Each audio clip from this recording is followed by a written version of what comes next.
मैं एक ग्लेशियर की तह में गिर चुका था। इंडियन और पाक फौज के जवानों के साथ गाहे गाहे इस तरह के वाकयात पेश आते रहते हैं और दोनों जानिब के फौजी ऐसे गिरे हुए आदमी को उठाने के लिए आने वाली पार्टी से तारुस भी नहीं करते। मगर अब मामला कुछ और था। पिछले चंद दिनों में हम अपने सामने वाली पोस्टों पर मौजूद दुश्मन को काफी जानी नुकसान पहुंचा चुके थे और ऐसी सूरत हाल में गुस्से में मुब्तला दुश्मन की पूरी कोशिश यही होना थी कि किसी एक आदमी को मारकर वो दिल में भड़कने वाली आग को थोड़ा सा ठंडा कर लें। और बिलफर्ज उन्हें मालूम हो जाता कि गिरने वाला आदमी वही है जो बराह रास्त उनके आदमियों को कत्ल करने का जिम्मेदार है, तो वो हर कीमत पर मुझे कत्ल करने की कोशिश करते। हकीकत तो ये थी कि उस वक्त मेरे दिमाग में इंडियन फौजियों का कोई खौफ नहीं था। मुझे मरने से कभी भी डर नहीं लगा था। खासकर उन दिनों तो जो मेरी हालत थी उसमें मौत एक नेमत ही लगती थी। फिर शहादत की मौत का तो अपना मजा है, लेकिन उसके बावजूद बर्फानी कब्र में सिसक सिसक कर एड़ियां रगड़ते हुए जान देना मुझे गवारा नहीं था। ऐसा शख्स उन लम्हात में किस अजियत और तकलीफ से गुजरता है, इसका अंदाजा करने के लिए किसी ज़हनी वर्जिश की जरूरत नहीं। चूंकि क्रेविस का मुंह ऊपर से खुला था, इसलिए मुझे सांस लेने का कोई मसला नहीं था। सर्दी अलबत्ता मेरी रगों में दौड़ने वाले खून को जमाने लगी थी। इस मुख्तसर जगह में मैं मुसलसल हरकत में था, लेकिन वो हरकत जिस्म को गर्म करने में कोई मदद नहीं दे रही थी। अगर कोई खुला मैदान होता और मैं मुसलसल दौड़ लगा सकता तो शायद कोई फर्क पड़ जाता। अब इस महदूद और मुख्तसर जगह पर हरकत करना भला मुझे क्या फायदा देता। आहिस्ता आहिस्ता मेरे हाथ पांव सुन होना शुरू हो गए थे। नाक इस तरह हो गई थी जैसे मैं उस जगह बर्फ का गोला बांध रखा हो। इस सर्दी का मुकाबला करना ना तो किसी स्नाइपर के बस में है और ना किसी कमांडर वगैरह के। वो तो अल्लाह पाक के अजाबों में से एक अजाब है और जो उसकी लपेट में आ जाए दर्दनाक मौत उसका मुकद्दर ही बनती है। उस वक्त मेरे पास दवा की कोई सूरत बाकी नहीं बची थी। एक दुआ थी जो मेरे लबों पर जारी थी।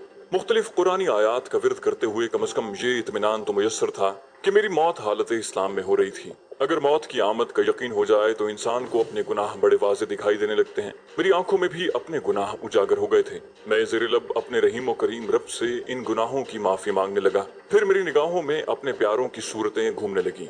मुझे अब्बू जान का नूरानी चेहरा नजर आया। उनके लबों पर धीमी मुस्कुराहट रक्सा थी। फिर अम्मी जान नजर आईं जो बाहें खोले मेरी मुंतजिर थीं। उसी वक्त मेरी दूसरी अम्मी जान यानी पलवशा की मां ने मेरे बाजू को पकड़कर मुझे अपनी जानिब खींच लिया। शायद वो मुझे खुद से दूर नहीं करना चाहती थी। फिर मुझे जाने हयात नजर आई। वो मेरी दोनों माओं से अलग बाजू फैलाए खड़ी थी।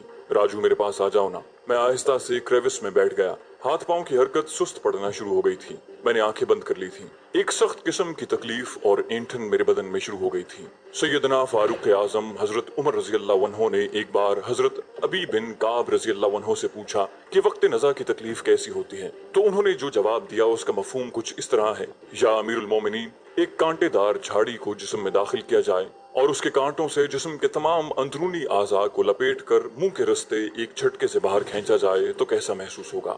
नज़ा के आलम में ऐसी ही तकलीफ महसूस होती है। वो तकलीफ मेरा मुकद्दर थी। कहते हैं मौत जिस जगह लिखी होती है वहीं आती है, न एक सेकंड पहले न बाद में।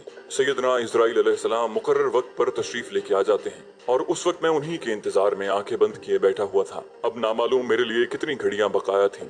उस वक्त जो अजियत मेरे जिस्म को पहुंच रही थी उसके बाद मैं यही दुआ कर सकता था कि वो जल्द से जल्द तशरीफ ले आएं। कभी कभी जिंदगी में ऐसा मरहला भी आता है कि मौत नेमत और निजात लगने लगती है। ऐसी सर्दी से एक बार पहले भी मेरा पाला पड़ चुका था, जब मैं गहरी नीली आंखों वाली गुलगारे के दरवाजे पर जिंदगी की भीख मांगने पहुंचा था। उस वक्त मेरे दिल में जिंदा रहने की ख्वाहिश मौत से बरसरे पैकार थी, क्योंकि उस वक्त मेरी पलवशा जिंदा थी। उस वक्त मुझे अपनी बेगुनाही के सबूत ढूंढना थे। उस वक्त मुझे मुजाहिदीन की मदद करना थी। लेकिन अब मेरे लिए कोई ऐसा काम बाकी नहीं था जिसकी वजह से मुझे अपने जिंदा बच जाने की उम्मीद होती। अपना आखिरी मिशन मैं कामयाबी से पूरा कर चुका था। ज्यादा से ज्यादा 2 दिनों में जखीरा अंदोजी का काम पाया तकमील तक पहुंच जाता। मेरी राइफल मेरे पसंदीदा शागिर्द तक पहुंच गई थी। अपनी जिंदगी की कुर्बानी देकर मैंने इस रिवायती जंजीर में शहीद होने वाले अपने साबिका उस्तादों की रूहों को मायूस नहीं किया था। अचानक मेरे कानों में तेज फायरिंग की आवाज गूंजी। इंडियन आर्मी की विकर्स गन की तरतराहट मैं खूब पहचानता था। उस हालत में भी मुझे हथियारों के फायर से उनकी किस्म का अंदाजा लगाने में कोई दिक्कत नहीं हुई थी। जिसका सारी जिंदगी ही मुख्तलिफ किस्म के हथियारों से पाला पड़ चुका हो, मरते वक्त भी उसका लाशऊर इन आवाजों को अच्छी तरह पहचान रहा था। उसके साथ ही मेरे दिमाग में उस फायरिंग के होने की वजह गूंजी। यकीनन फहीम पोस्ट पर मौजूद मेरे साथियों ने मेरी तलाश के लिए नीचे उतरने की कोशिश की थी और उसका जवाब उन्हें विकर्स के फायर ने दिया था। विकर्स का फायर दुश्मन की फॉरवर्ड 1 से फहीम ओपी तक तो कारगर नहीं था, अलबत्ता ग्लेशियर विकर्स की हुदूद में आ रहा था। विकर्स के 2-3 ब्रस्ट मेरी समातों में गूंजे और उसके साथ ही जैसे मुझे इल्हाम हुआ कि वो आवाज मेरी समातों से इस शिद्दत से कैसे गूंज रही हो। मैं क्रेविस की गहराइयों में था और वहां विकर्स के फायर की इतनी तेज आवाज का पहुंचना मुमकिन नहीं था। ऐसा सिर्फ इसी सूरत में मुमकिन हो सकता था कि क्रेविस की तह में ऐसा सुराख होता जिससे वो आवाज मुझ तक पहुंच रही थी। मेरी मुर्दा रगों में जैसे नई जिंदगी पड़ गई थी। मैंने आंखें खोलकर फायरिंग की आवाज को गौर से सुना। एक जाने मुझे हल्की सी रोशनी की झलक नजर आई, यूं जैसे बत्ती जल रही हो। रोशनी की जगह पर मैंने दस्ताने वाले हाथ का मुक्का रसीद किया और मेरा हाथ कलाई तक बर्फ से बाहर निकल आया। मेरा दिल जैसे बल्लियों उछलने लगा था। हाथ वापस खींचते ही मुझे इंडियन पोस्ट पर जलने वाली रोशनी नजर आ गई थी। मैं दोनों हाथों से बर्फ को धकेल कर सुराख को चौड़ा करने लगा। 3-4 मिनट में मैं इतना सुराख बनाने में कामयाब हो गया था जिससे रेंग कर मैं उस बर्फानी कब्र से बाहर निकल सकता। दोनों हाथ मजबूती से सुराख के किनारों पर जमा कर मैं बाहर रेंग गया। मैं ग्लेशियर की बिल्कुल तह में पहुंचा हुआ था। 2-3 करवटें लेकर मैं बर्फ की सफेदी से दूर हुआ। उसके बाद पथरीली जमीन थी। सर्दी की शिद्दत में एकदम कमी हो गई थी। गो शाम के अंधेरे में वहां सर्दी की शिद्दत में इजाफा हो जाता था, लेकिन क्रेविस के अंदर की सर्दी और बाहर के मौसम में जमीन आसमान का फर्क था। क्रेविस के अंदर मनफी 20-25 डिग्री सेंटीग्रेड तो जरूर होगा, जबकि बाहर का दर्जा हरारत मनफी 2-3 डिग्री से ज्यादा नहीं था। अलबत्ता दिसंबर जनवरी में बाहर का दर्जा हरारत भी मनफी 30-35 डिग्री सेंटीग्रेड तक पहुंच जाता था और उस वक्त क्रेविस का अंदरूनी दर्जा हरारत उससे दुगना तिगना हो जाता। चंद लम्हे जमीन पर लेटे लेटे मैंने जायजा लिया। जहां से मैं गिरा था वहां उसी रास्ते से पहुंचना नामुमकिन था, क्योंकि एक तो बुलंदी बिल्कुल ही सीधी थी, दूसरा वो इलाका इंडियन फौज के संतरी नाइट विजन गॉगल से छानते रहते। आम हालात में वो चढ़ाई एक नेमत ही महसूस होती, क्योंकि सीधी ढलान की वजह से दुश्मन के जिस्मानी हमले का खतरा 0% भी ना होता था। लेकिन उस वक्त वो चढ़ाई मेरी वापसी के रास्ते की सबसे बड़ी रुकावट थी। मुझे अपने इलाके में पहुंचने के लिए एक लंबा चक्कर काटना था, तब जाकर मैं पाकिस्तान की हुदूद में दाखिल हो सकता था। उस जगह से हरकत करके कहीं दाएं बाएं जाना भी खासा मुश्किल था, क्योंकि दुश्मन की पोस्ट बिल्कुल सामने थी। अगर उनकी नजर उस तरफ उठ जाती तो उन्होंने मुझे गोलियों से भून देना था। उस वक्त मेरी हालत मुनीर न्याजी के उस शेर के मिस्ताक थी। एक और दरिया का सामना था मुनीर मुझको। मैं एक दरिया के पार उतरा तो मैंने देखा, मगर मैं एक बड़ी मुसीबत से जान छुड़ा चुका था। क्रेविस में एड़ियां रगड़ने से गोली की मौत कहीं आसान थी। यूं भी सारी जिंदगी गोलियों से खेलता रहा था और अब गोली ही से मरना मेरा हक बनता था। मैं खड़ा होने के बजाय घुटनों के बल चलते हुए नीचे और बाएं की जानिब हटने लगा।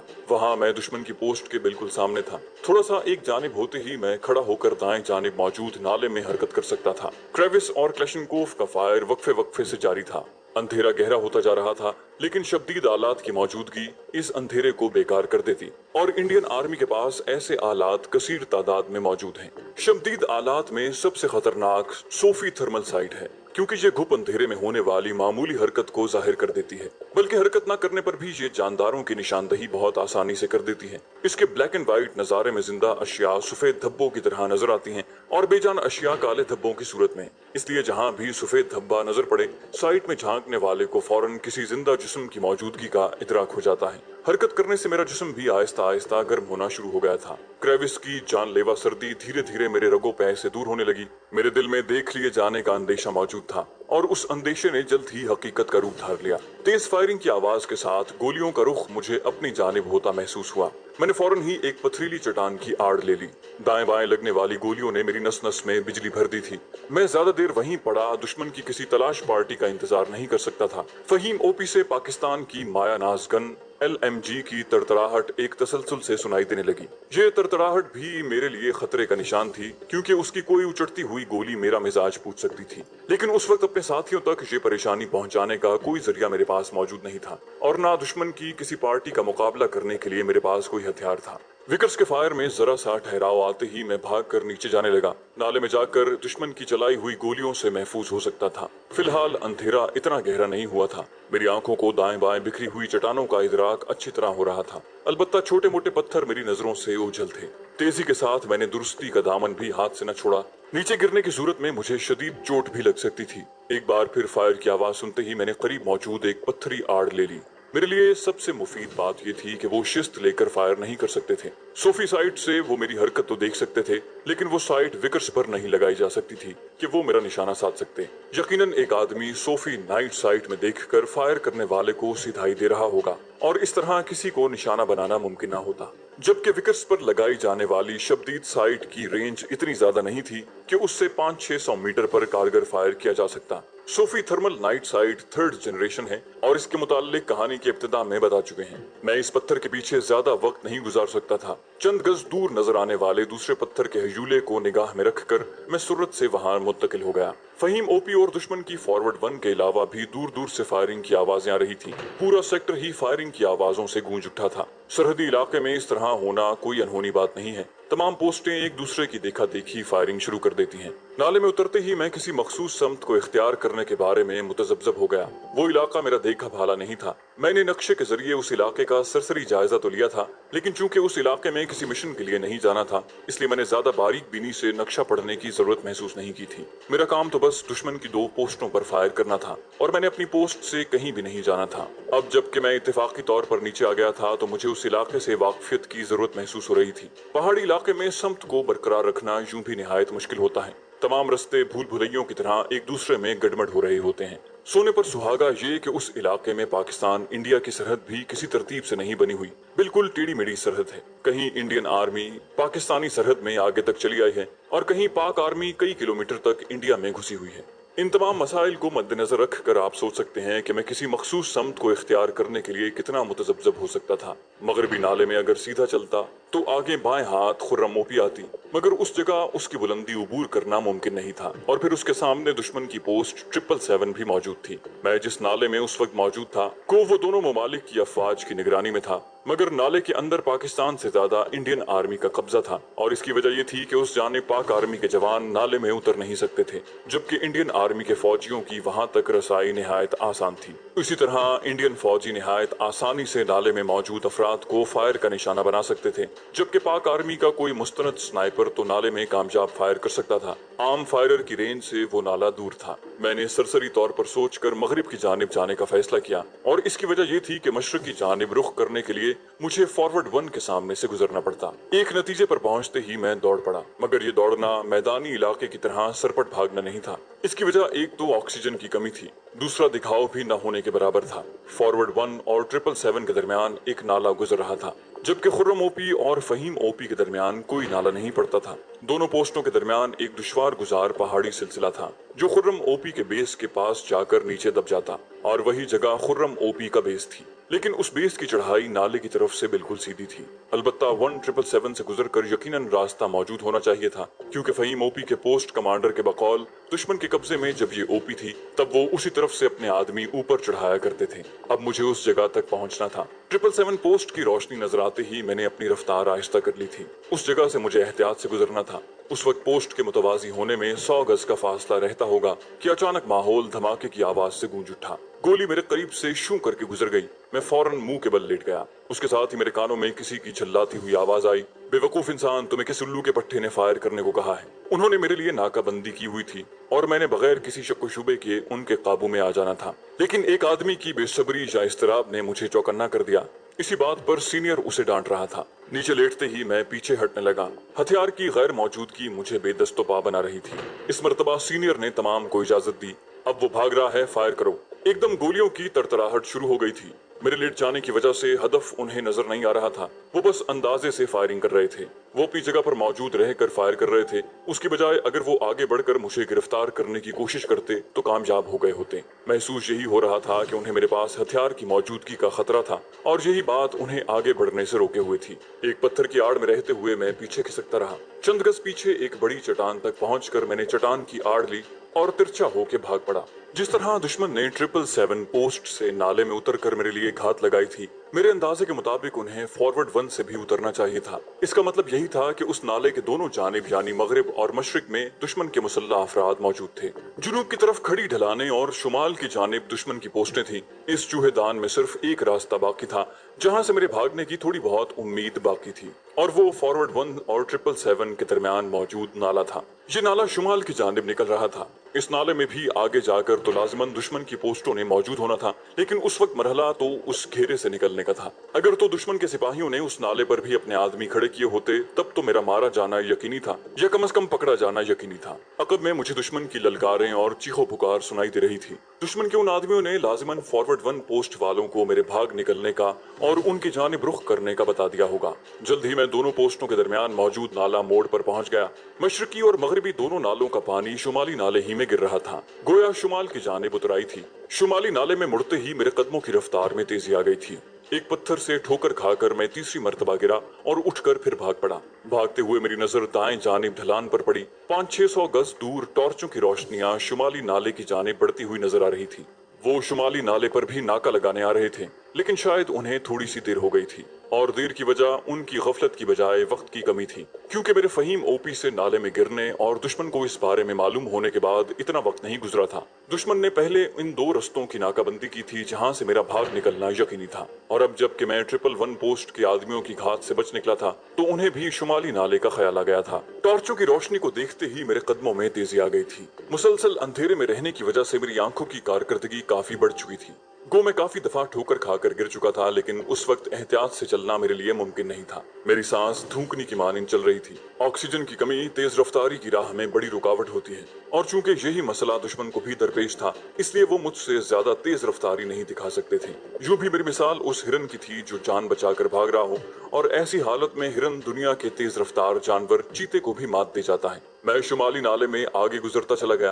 नाला बतदरीज शुमाल की जानिब बढ़ता जा रहा था, लेकिन इस नाले में मेरा मुसलसल बढ़ते रहना मुनासिब नहीं था। मेरी वहां मौजूदगी की खबर यकीनन दुश्मन की हर पोस्ट तक पहुंच गई थी, और अभी तक मैं एक महदूद इलाके में ही भाग रहा था।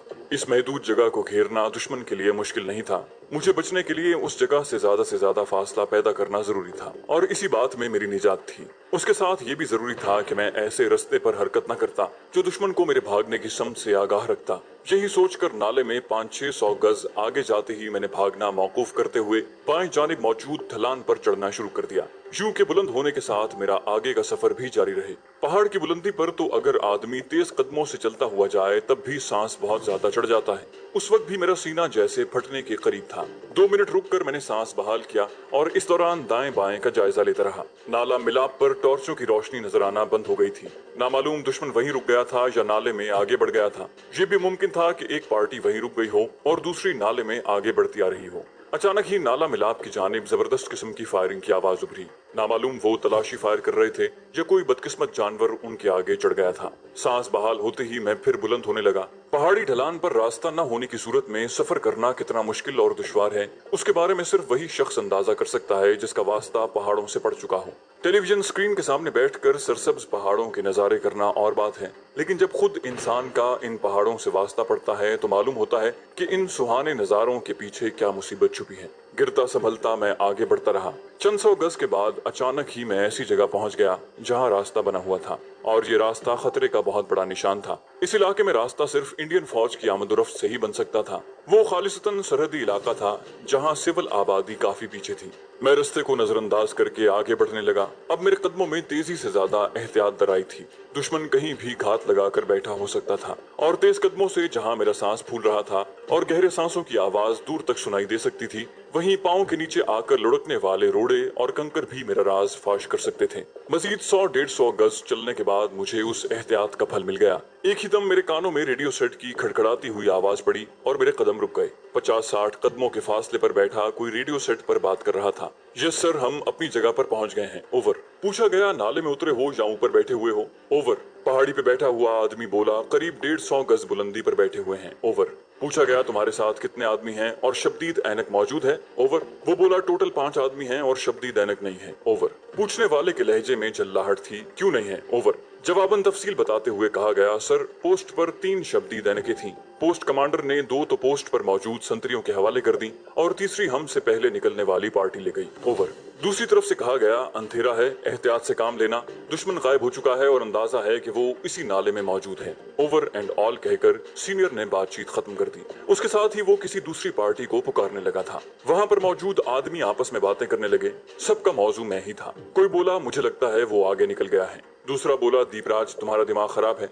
ये उसी आदमी की आवाज थी जो रेडियो सेट पर बात कर रहा था। यकीनन वो उनका सीनियर था। दीपराज की आवाज आई, सर जी, नाला मोड़ से यहाँ तक आधा किलोमीटर फासला बन रहा है। अगर वो नाले ही नाले में भाग रहा है तो यकीनन वो आगे निकल गया होगा। हमें यहाँ पहुंचे हुए बमुश्किल 5 मिनट हुए हैं। सीनियर बोला, इत्तला मिलते ही हम पोस्ट से उतर आए थे और पोस्ट से यहाँ तक का फासला किलोमीटर से कम है। एक और आवाज उभरी, प्रताप सर छोड़ें इस बेवकूफ आदमी को, इसकी हर समय निराली मंतिक होती है। उनकी बातों को नजरअंदाज करके मैं वहां से गुजरने की तरकीब सोचने लगा। वो जिस पोस्ट से उतरे थे वो करीब ही थी। किलोमीटर भर का फासला पहाड़ी इलाके में कोई हैसियत नहीं रखता। अगर मेरे पास हथियार होता तो उन पांचों का सफाया करना निहायत आसान था, लेकिन अब खाली हाथ 5 मुसल्लह अफराद पर हल्ला बोलना मुमकिन नहीं था। लाजिमन पीछे मैं जो रास्ता छोड़ आया था वो उनकी पोस्ट तक ही जाता था। मैं बंदर चाल चलता हुआ वहां से दूर हटने लगा। बंदर चाल एक फौजी इस्तिलाह है, यानी एक फौजी का दुश्मन के इलाके में जमीन पर बैठकर अपने सामने के इलाके को एक हाथ से टटोलते हुए बगैर आवाज निकाले हरकत करना। चूंकि वो नीचे नाले की तरफ मुतवज्जे थे, इसलिए मैं मजीद बुलंदी पर चढ़ने लगा। मजीद 100 गज ऊपर आकर मैं खड़े होकर वहां आगे बढ़ गया। अब उनकी आवाज मुझ तक नहीं पहुंच रही थी, मगर मेरा वहां से गुजरना ज्यादा देर छुपा नहीं रह सकता था। मेरे पाँव के नीचे आकर एक दरमियानी जिसामत का पत्थर अपनी जगह से खिसका और लुढ़कते हुए नशेब में गिरने लगा। रात की खामोशी में मुझे वो आवाज सूरे इसराफील से कम नहीं लगी थी। पत्थर के लुढ़कने का जवाब चंद सेकंड के अंदर क्लैशनकोफ के ब्रस्ट की सूरत में आया। उसके साथ ही दुश्मन के चीखने चिल्लाने की आवाजें आने लगी। एक बात मेरे हक में जाती थी कि उस पार्टी के पास शब्दीद आला मौजूद नहीं था। क्लैशनकोफ चलाने वाले ने बैरल का रुख लुढ़कने वाले पत्थर की तरफ रखा था, इसलिए गोलियां मेरी जानिब नहीं आई थी। लेकिन किसी भी वक्त बैरल का रुख मेरी जानिब हो सकता था। मैं वहां रुककर किसी पत्थर की आड़ भी ले सकता था, लेकिन दुश्मन पार्टी तलाशी लेते हुए उस जानिब का रुख करती तो मैं पकड़ा जाता और वहां से आगे बढ़ने की सूरत में किसी अंधी गोली का शिकार बनने का खतरा था। मैं खतरा मोल लेते हुए आगे बढ़ गया। अब मैंने ऊपर चढ़ने का सिलसिला मौकूफ करते हुए ढलान पर तिरछे ही आगे कदम बढ़ा दिए थे। इस तरह मैं ऊपर चढ़ने की निस्बत जरा तेज कदमों से नाले के मुतवाजी सफर कर सकता था। 45 डिग्री जाविये पर झुकी हुई ढलान मेरे नीचे लुढ़कने के खतरे को कम कर रही थी। गोलियां वक्फे वक्फे से चल रही थीं। चूंकि वो इलाका सतह समंदर से 14,000 फुट से ज्यादा बुलंद था, इसलिए वहाँ झाड़ियां दरख्त वगैरह नजर नहीं आ रहे थे। दिन के वक्त तो मैं दूर ही से नजर आ जाता। अचानक फायरिंग की आवाज तेज हुई। मैं चंद कदम पीछे एक पथरीली चट्टान छोड़ आया था। फौरन ही रुकते हुए मैंने उस चट्टान की आड़ ले ली।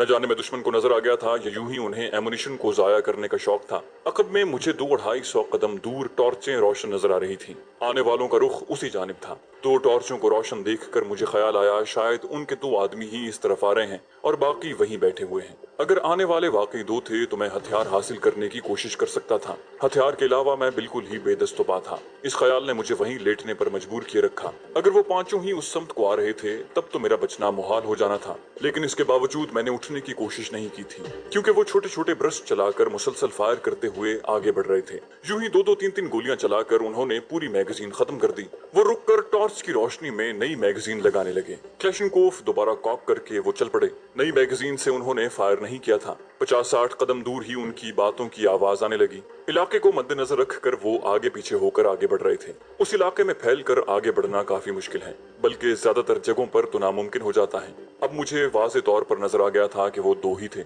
मैं ज़हनी तौर पर उनके इस्तकबाल के लिए तैयार हो गया। पहली वाज़े बात मेरी समात में पहुंची, कोई लूमड़ वगैरह होगा। दूसरे की आवाज आई, सही कह रहे हो। मैं जिस पत्थर के अकब में छुपा था उन्होंने वहां चंद गज नीचे से गुजरना था, और फिर मेरी बदकिस्मती के 20-25 गज दूर रुककर उन्होंने चारों तरफ टॉर्च की रोशनी फेंकी और एक आदमी ने पीछे मुड़कर जोरदार आवाज में कहा, सर यहाँ कोई मौजूद नहीं है। उनके सीनियर की आवाज आई, अच्छी तरह तसल्ली कर ली है। पहली बार आवाज देने वाले ने जवाब दिया, जी सर। इस दौरान टॉर्च की रोशनी उसी पत्थर पर आकर ठहर गई थी जिसके अकब में मैं छुपा हुआ था। मैं अपने आप मजीद सिमट गया। सीनियर की इत्मीनान भरी आवाज गूंजी, ठीक है वापस आ जाओ। एक ने मशवरा चाहने वाले अंदाज में पूछा, उस पत्थर के पीछे देख लें। मेरे आसाब एक बार फिर तन गए थे। दूसरा ये कहकर वापस मुड़ गया, जरूरत नहीं है। पहले वाला मुसिर हुआ, राजेश ठहरो, देख लेने में क्या हर्ज है। राजेश रुकते हुए बोला, अच्छा देख लो, मैं यहीं पर तुम्हारा इंतजार कर रहा हूँ। अगर वो उस पत्थर को नजर में रखकर हथियार ताने हुए उस जानिब का रुख करता तो मैं आसानी से उस पर काबू न पा सकता था, खासकर उस सूरत में जब 20-25 कदम दूर उसका मुसल्ला साथी भी मौजूद होता।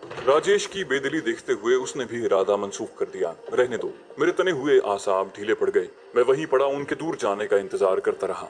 आहिस्ता आहिस्ता उनकी बातचीत की आवाज मादूम होने लगी और मैं उठकर बैठ गया। 200-300 कदम चलने के बाद मैं एक बार फिर बुलंद होने लगा, क्योंकि उस नाले में मेरे लिए ज्यादा खतरा था। पहाड़ी उबूर करके मैं दूसरे नाले में उतरकर ज्यादा महफूज हो जाता। अब मैं आगे जाने की बजाय मुसलसल बुलंद हो रहा था। चैनल को सब्सक्राइब कीजिए और बेल आइकन पर क्लिक कीजिए ताकि आपको तमाम वीडियोस फौरन मिलती